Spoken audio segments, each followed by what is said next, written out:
Morning. These are my thoughts for the morning. Every now and then I run across something that's interesting or impactful. Today I'm reading in Acts chapter 14, verses, I'm going to read verse 19 through 20.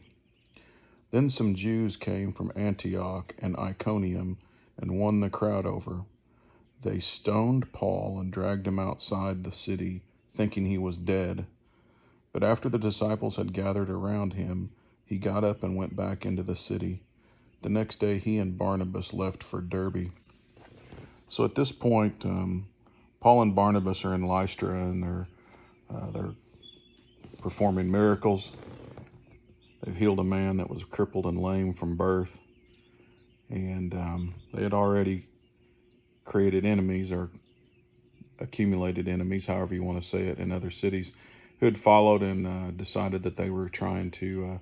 They had planned to stone them in another city, and they left and didn't do that. So I guess my point is Paul had large rocks and stones dropped and thrown at him to the point that people thought he was dead.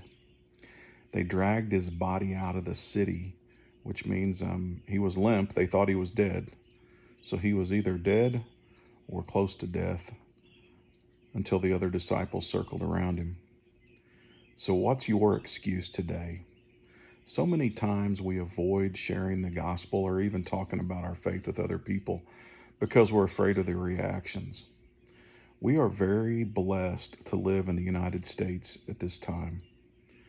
Yeah, you might get made fun of, laughed at, or ridiculed, but you're really not oppressed as a Christian in the United States. No one's going to try to kill you like some other countries like China.